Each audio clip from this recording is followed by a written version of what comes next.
if I had like a media franchise and I lost my star because I did not retain her talents by offering her a pretty solid contract, then yes, I would absolutely be a little bit shaken by it. You know what I mean?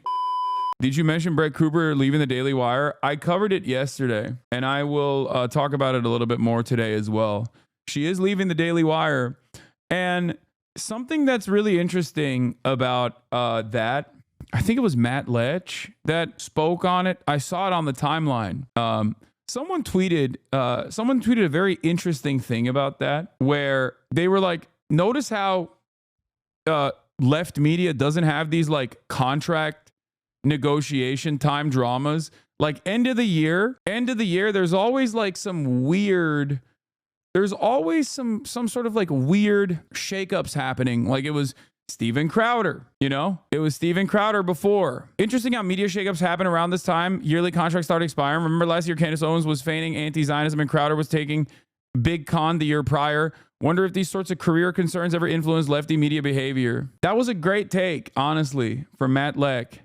Lech or Lech? It is truly interesting that that Brett Cooper is the most prominent media figure, the most prominent media personality of Daily Wire.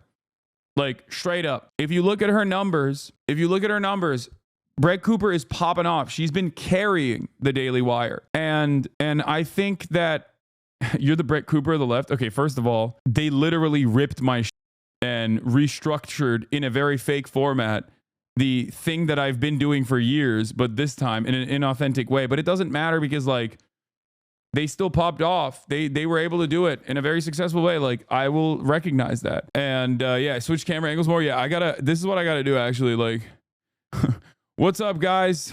It's like, hello. Hello. What's happening? What's going on? Hi. I'm leaving the Daily Wire. Like, I'm leaving the Daily Wire. Hello. Yeah. There you go. I did it. Cinema, that's actually sick. Yeah, don't worry. I got you. Her room looks more organized than yours. Yeah, because that's not a real room, dummy. That's a set. A major journalist contacted me to ask me about Elon Musk's Diablo 4 leaderboard ranking. Yeah, I think it's fake. I'm almost certain he's paying for someone to do that. Does the Young Turk stuff count as left contract stuff? I don't know. I don't know if DYT has like the same contractual situations. Maybe. But like, you know, this kind of stuff happens for sure. But I think for many people, it's ideology that keeps them going, right? It's like the ideological goals that keeps them going. But obviously, if you're on the right, you don't really necessarily care. There's like they're failed actors, stuff like that. Anyway, I'm gonna pee. I'll be back. Rumors online, and the rumors are mostly true.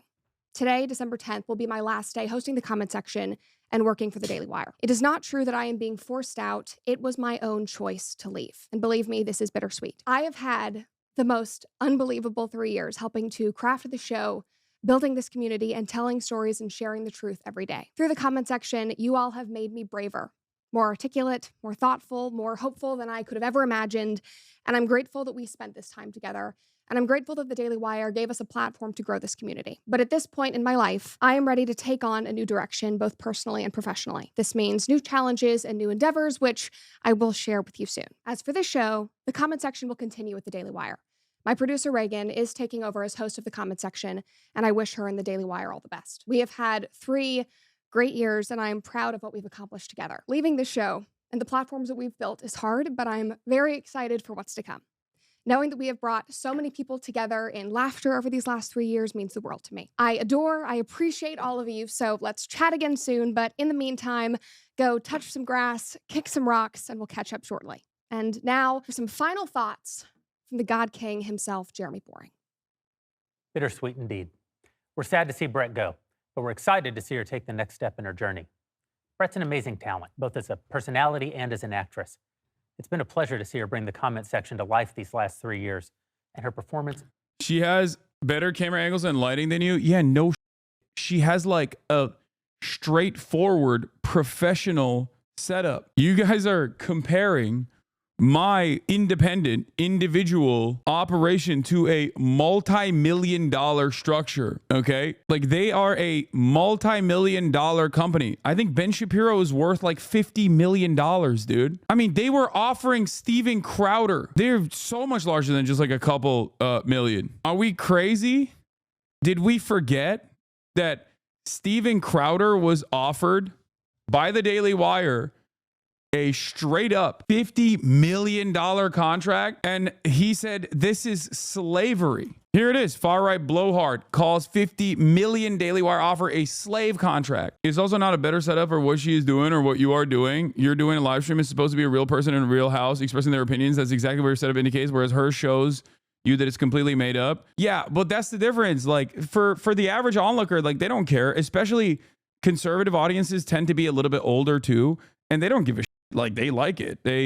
I think, like I said, she presents a softer face. In my opinion, she presents a softer face on like right-wing commentary. She covers cultural issues and things like that.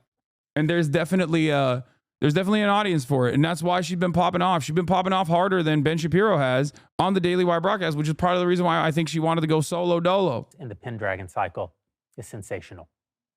I'm certain that whatever Brett creates next will be filled with the same joy and laughter and heart that she's brought to all of her work at the Daily Wire. And we wish her nothing but the best. So, my friends, while I have you here, I thought we could run it back one last time with the comment section. And last night, I was sitting at my laptop, literally racking my brain, trying to think about what would be the perfect last episode. I mean, there was so much that happened over the weekend that I desperately wanted to talk to you about. She's definitely fetishized too. I mean, I can't speak on that, but I'm sure there is that. Like, it makes sense. It is a misogynistic audience. I think a lot of ladies probably like her too. There's a lot of older men that like her. There's a lot of ladies that like her just because her Snow White movie fell apart. Who is this? Should I ask her for streamers and cars? Nick Pollum, don't even start. If you do a collab with her and your fraudulent ass did not even collaborate with me while you were in my backyard in Los Angeles, California, let me tell you something, okay? I'm sorry, I was knee deep in some shit. You feel me? No, I don't feel you. No, I don't feel you, okay? She's literally pretending to be a teen. It's weird as I had a nasty 60-some-year-old alcoholic patient watching her on his iPad in the hospital, Lamau. Nick invites her and then surprises her with you. Let chat parasocially guide you for collabs, interacting with others, etc. Yeah, I can't even. I'm parasocial at this point, you know, with Nick Pollum. Because now we used to be boys. You know what I mean? We used to be. Also, it's not suspicious that he's in here chirping in the chat because Maya Higa is about to be on the broadcast in a little bit. I know what time it is, dude.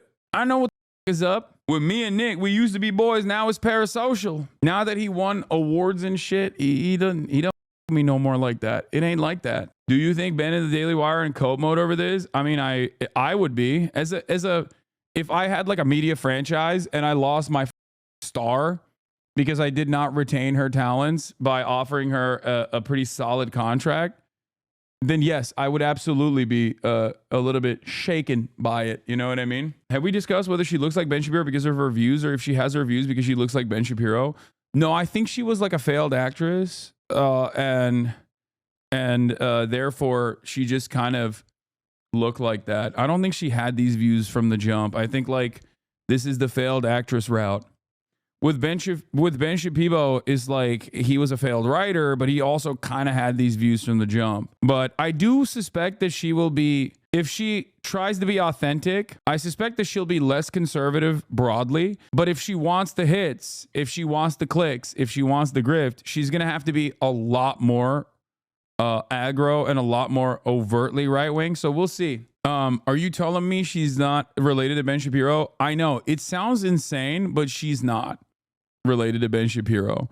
But yeah, for the record, like with all the cutesy nonsense, like she's still over here talking about like how Jordan Neely deserved to be executed for being a scary nuisance.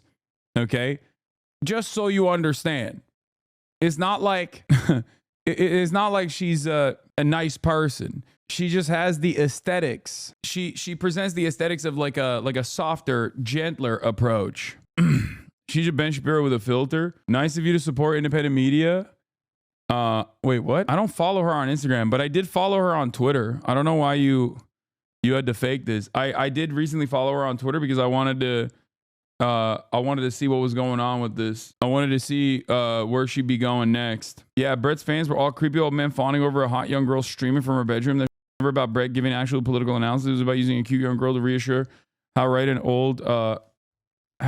and in touch old conservatives are. There's a reason all the guys on Daily Wire have desks in offices and sets and smoke cigars where Brett is a colorful children's bedroom as hers. Yeah, I think they wanted to make inroads with a younger audience.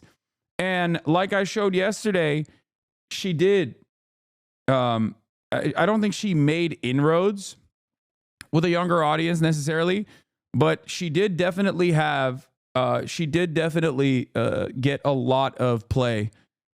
She was kind of carrying the franchise a little bit. Like, she was the Daily Wire's most successful entity. Okay. Why didn't she stream? Seems like they tried to emulate streaming, but it was all scripted. Yeah.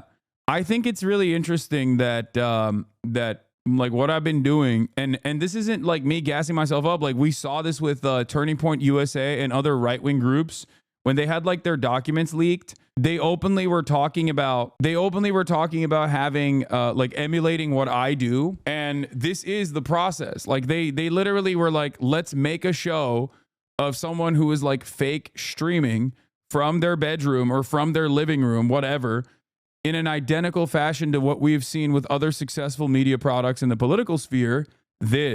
Which is crazy. That means that they're not only watching, but also, you know, they're emulating it. Honestly, though, does she really think she would get the bag on this? She's a woman working for a very conservative right-wing media group. They would be happy to let her go, so they don't have to pay her more. To be fair, they did stream every once in a while. Yeah, but they're probably ass. Like, look at those streams, dude. They're an hour long, and I'm sure that they were very controlled. And notice how little views they got, except for, I guess, live from Buckingham Palace. We're actually here. I think they thought we were faking when we said that we were going to be at, look behind us, Buckingham Palace. We are here. The day of the coronation. How exciting. Wow. Both of the girlies that are no longer with the Daily Wire. Look at that. Both of the girlies. How would someone be able to hear me call HC dumb and then respond in the chat saying, says you? I don't know. Why are you asking me about your chat battles? They have. Yes, you are correct, Kate Middleton. She looked absolutely. There was a woman bishop, which was very. Right out here, actually. I don't know what they were protesting. Probably the king. Probably. They're British, but I think it's very cool to see how different countries come together. Fashion faux pas. She wore this. They did a 10-minute live stream. That's crazy. And then also on top of that, like, rating the memes with the original meme lord. I haven't really ridden recently, but we do need to do a horse girl video at some point. Okay, moving on. Okay. That's good. That looks like every person that I react to in a TikTok. This is basically every person. This is so dude. I don't really care if you guys see my screen. I don't have anything incriminating on this. What is that? You guys don't remember this? I don't remember this. No. Am I supposed to know? No. It's a good reaction meme, though. Yeah. They were I think it was the Golden Globes, and someone on This ass. No wonder they have. No wonder the. Welcome back to the comment section. This is no wonder this is like obviously a very clearly streamlined process that they made. Twitch experience, but for boomers. Yeah, I can radicalize Candace. I'll fix her. She just needs to give me a chance. Okay, stop. Candace Owens is. Candace Owens is radicalized all on her own. Trust. Okay. She's radicalized in a different direction, and not in a direction where you can do anything with that. I wonder if am I still blocked by Candace? Oh, maybe she unblocked me. Oh no, I am still blocked, but I can now see people beyond the block. Shouts out to Twitter for that. Making an important announcement today on the show. I've been joined by most special guests to discuss that announcement. This will be the most important piece of content I've ever shared. It premieres in 38 minutes. You think she's going to link up with Brett Cooper? I doubt it. Because the way I see it is like Candace is she's too toxic. You know what I mean? She's like entirely too toxic. She pops off. Like she also does really well. Okay. She does really well. Make no mistake. But there is like she is overtly anti-Semitic, but more importantly for the conservative movement, it's not the anti-Semitism that's a problem. That much is clear. They literally hired her knowing full well that she was anti-Semitic. She's also an anti-Zionist on top of that. She's anti-Semitic, but also anti-Israel. And that, well, that's a bridge too far. That's completely unacceptable. And she got fired for it from the Daily Wire for that reason. So I don't think someone like Brett Cooper, unless they are ideologically committed to presenting themselves or collaborating and aligning with like someone who is an overt anti-Semite, I doubt that she will do that. Does that make sense? But maybe I'm wrong. You were wrong about the Queen. Yeah, I mean, the Queen is probably like Candace. I have noticed that like there is definitely a lot of motion on right-wing commentary, but like not in the original, not in the OG right-wing commentator sphere. There's a lot of motion outside of that. If I were to put this on a spectrum of right-wing sentiment, to get back to the Brett Cooper situation, you have the Daily Wires that are on a downtrend, okay? You have the Daily Wires that are on a downtrend. You have the Steven Crowders that are dying, right? Like they're done, they're cooked. But then there's a crop of like much edgier, much more insane right-wing content creators out there, like the Candace Owenses of the world and the Tyler Hitler Veras of the world. And even someone who like Asmongold, who have leaned into this like I like the Tyler Oliveras of the world attitude, and those guys are popping. Like they are putting insane numbers on the board. They're putting numbers on the board like I've never seen before. You know what I mean? Like it's a little bit meta chasing in the case of Asmongold, I would say, because I don't think he has like a coherent, consistent world view that revolves around, you know, consistently hitting like right-wing talking points. But it's like, I mean, look, the shock of truth we just found out, CEO killer, like his company suddenly no longer care about DEI after Trump's win. 1 million views. Like he's always had a relatively socially conservative bent when it comes to like DEI, wokeness in video games.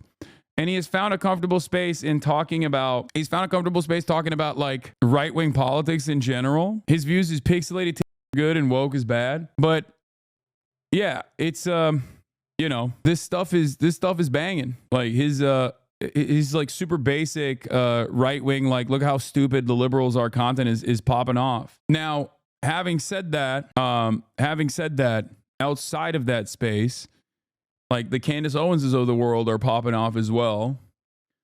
A lot of people also in the podcast sphere, are, you know, they're getting tremendous play. All the top podcasts are incredibly right-wing. You got Candace Owens, Tucker Carlson. Like, I'm not even talking like regular old Republican right-wing. I'm talking like Christian nationalists, openly saying like insane, hysterical shit about Christianity. Leaning into overt anti-Semitic sentiments. It's bad. It's not good, folks. It's bad. Some of them are connected with the manosphere. A lot of those manosphere guys are also in the way that they are leaning. A lot of those manosphere guys in the way that they're leaning into like right-wing commentary, they've also increased the stakes a lot. All the while, we're still here.